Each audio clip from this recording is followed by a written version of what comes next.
गुरुदेव, यहाँ पे अभी आपने एक वीडियो बनाई थी कि साधकों के पास दो मार्ग होते हैं, एक प्रेम और एक ध्यान का। लेकिन गुरुदेव, मुझे तो दोनों ही ठीक लगते हैं, क्योंकि कभी कभी प्रेम ज्यादा होता है और कभी कभी सिर्फ ध्यान करने का ही मन करता है। तो क्या ये दोनों एक साथ संभव नहीं है? क्या हमें एक ही मार्ग पकड़ना होगा? क्या मैं प्रेम के साथ ध्यान नहीं कर सकता, या ध्यान करने के बाद प्रेम नहीं कर सकता हूँ? और वैसे तो गुरुदेव, जब से आपसे मिला हूं तो प्रेम की भावना ज्यादा बढ़ी है। लेकिन कभी कभी साधना भी करने का मन करता है, जो आपने पहले करवाई थी। तो क्या ये ग्रुप मेरे लिए ठीक नहीं है गुरुदेव?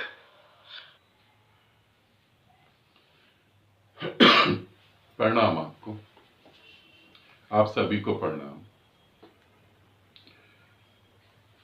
जो मैंने वीडियो दिया उसके बारे में समझा रहा हूं, और जो साधक हैं उनके बारे में समझा रहा हूं। क्या ऐसा भी साधक हो सकता है जो प्रेम भी करे और ध्यान भी करे? क्या ऐसा जरूरी है कि सिर्फ प्रेम ही करें और परमात्मा को उपलब्ध हो जाए, ध्यान ही करें और परमात्मा को उपलब्ध हो जाए? देखो, एक एक बात को समझने की कोशिश करना। मैंने कहा है, जो प्रेम के मार्ग पे चलेगा वो समाधि मांगेगा नहीं, उसकी अभिव्यक्ति अलग होगी। वो नाचेगा, गाएगा, रोएगा, हंसेगा, गुरु से ही लड़ेगा, जिससे प्रेम कर रहा है उससे ही लड़ पड़ेगा, मगर वो ध्यान नहीं करेगा। ये नहीं, वो समाधि की मांग नहीं करेगा।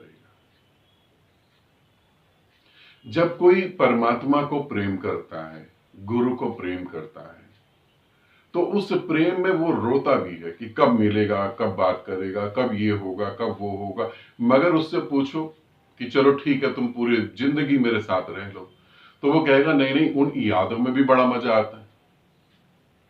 प्रेमी कहेगा दुख में भी बड़ा मजा आता है, मुझे तुम्हारे को याद करके कल्पनाओं में खो जाता हूं, उसमें भी बड़ा मजा आता है। मगर मुझे समाधि घटित हो, मुझे मोक्ष घटित हो, ऐसी उसकी मांग नहीं होती। वो बंधन में बंधा रहना चाहता है, मुक्त नहीं होता है। अब इसका अर्थ ये नहीं है कि वो ध्यान नहीं करेगा।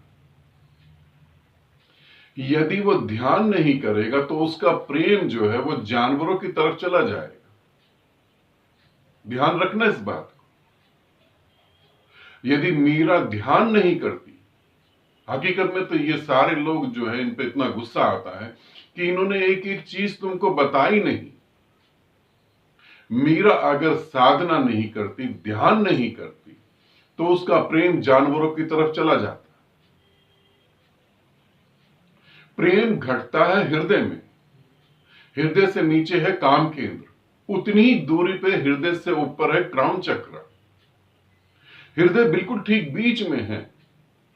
यात्रा ऊपर भी हो सकती है, यात्रा नीचे भी हो सकती है। यदि ध्यान के पहलू को मैं हटा दूं तो 99% तो कह नहीं सकता, हाँ 101% यात्रा नीचे ही चली जाएगी। तुम प्रेम में इतने भावुक हो जाओगे और बातें इतनी मीठी मीठी सुन लोगे कि प्रेम है, सभी को बांटना है, और तुम निकल जाओगे सभी को प्रेम बांटने, और पता लगेगा एक दिन भोग विलास में फंस के मर गए, कहीं कुछ घटित नहीं हुआ, टेंशन ही टेंशन हो गई, परेशानी ही परेशानी खड़ी हो गई। समझ तो बढ़ी नहीं। तो समझ कैसे बढ़ेगी? समझ ध्यान करके बढ़ेगी। समझ ध्यान से बढ़ेगी। ध्यान से जो समझ बढ़ेगी, ध्यान से जो शून्य उतरेगा, उसकी अभिव्यक्ति कैसे होगी? प्रेम से होगी। ध्यान रखना, अभिव्यक्ति प्रेम से होगी। मीराबाई को अगर मैं बोल रहा हूं मीराबाई के ऊपर, और मीराबाई की बातें बता रहा हूं, तो मीराबाई की कुछ बातें तुमने भी सुनी होंगी। उसने कहा कि कृष्ण ही मेरा सब कुछ है, कृष्ण ही मेरा पति है, कृष्ण ही मेरा दोस्त है, कृष्ण ही मेरा परमात्मा है, कृष्ण ही मेरा गुरु है, सब कुछ कृष्ण ही है, कृष्ण के अलावा कुछ भी नहीं है मेरे जीवन में। फिर भी मीरा को गुरु दीक्षा लेनी पड़ी थी, ध्यान रखना, फिर भी मीरा को गुरु दीक्षा लेनी पड़ी थी। मीरा को एक जीवित गुरु की शरण में जाना पड़ा था, और गुरु की शरण में जाने के बाद भी मीरा को साधना करनी पड़ी थी। फिर मीरा को रियल में जो कृष्ण था, एक कृष्ण की तो मूर्ति उसके हाथ में थी जो काल्पनिक थी, फिर रियल में जो कृष्ण था उसके दर्शन हुए मीरा को। तुम्हें तो बताया कि वो प्रेम में पागल थी।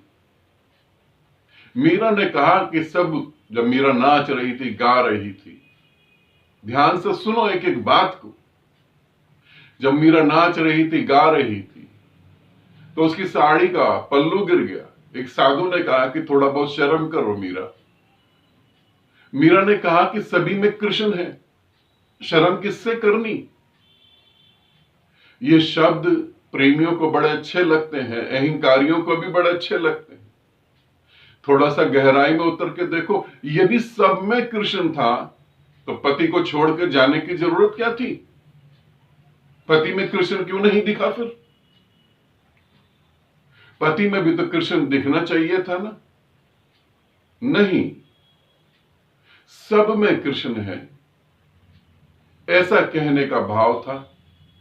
वो अलग बात है, सब में उसको ऊर्जा ही दिखाई दे रही थी। इसे समझना, हर चीज को समझना। तो फिर तुम कह रहे हो कि प्रेम भी है, ध्यान भी है, तो क्या ध्यान का मार्ग मेरा नहीं? प्रेमी कितने भी बड़े क्यों ना हो जाएं, यदि वो ध्यान से हटे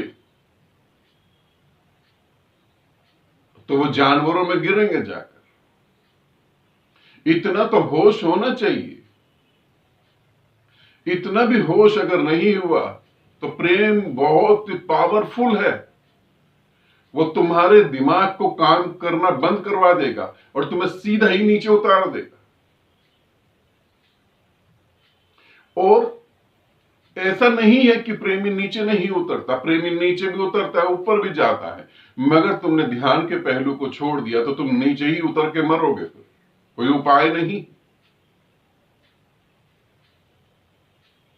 मीरा ने भी उस परम ज्ञान को पाया, बुद्ध ने भी उस परम ज्ञान को पाया। और बुद्ध और मीरा की तो बात ही छोड़ो, मैं तो इसी सदी की बात कर रहा हूं।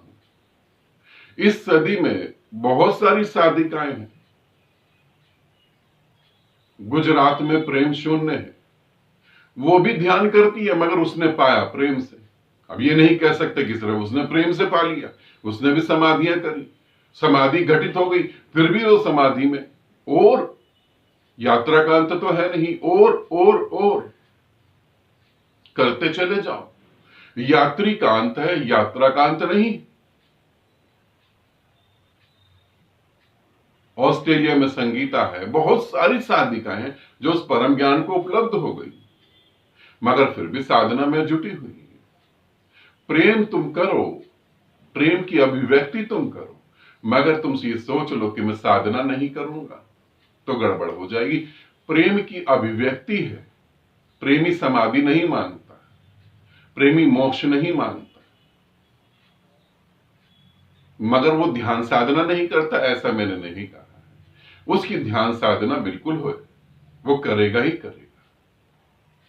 बुद्ध ध्यान साधना करते हैं, वो एक अलग दिशा में चले गए, उन्होंने प्रेम को नकार दिया। देखो, तुमने ही तो कहा ना कि गुरुदेव जब आपसे बढ़ा तो मेरा प्रेम बढ़ गया, प्रेम मार्ग थोड़ा बड़ा हो गया, मुझे प्रेम करना अच्छा लगता है, मगर मैं ध्यान भी करता हूं। तो क्या हुआ? ध्यान से समझ बढ़ी, और वो समझ की अभिव्यक्ति प्रेम से हुई। तो ध्यान तो दोनों को ही करना पड़ेगा। ये न सोचना कि ध्यान नहीं करना पड़ेगा, ध्यान तो दोनों को ही करना पड़ेगा, उससे बचने का उपाय नहीं। ध्यान तुम्हारी बुद्धि को बढ़ाएगा, तुम्हारी समझ को बढ़ाएगा। हृदय पागल जानवर की तरह है, इसीलिए परमात्मा ने दिमाग को यहां हृदय के ऊपर बिठाया है। विवेक इसी को कहते हैं कि होश पूर्वक काम करना। हाँ, अभिव्यक्ति दोनों की अलग है, जीवन दोनों का अलग है। ध्यानी कभी भी गुरु को बदतमीजी से बात नहीं कर पाएगा, ध्यानी कभी भी गुरु से लड़ नहीं पाएगा। ध्यानी दंडवत प्रणाम करेगा, प्रेमी सीधा गले लग जाएगा। दोनों में फर्क है, मगर ध्यान साधना तो दोनों को ही करनी पड़ेगी। इसे अच्छे से समझे तो दोनों मार्गों पे तुम चल सकते हो। ध्यान साधना भी करनी पड़ेगी और प्रेम को अभिव्यक्त भी करना पड़ेगा। किससे प्रेम है और किस प्रेम का अंत कहां पर है, ये भी तो समझ चाहिए ना। ठीक है, आनंदित रहो, सदा खुश रहो। बहुत बहुत प्रेम आप सभी को।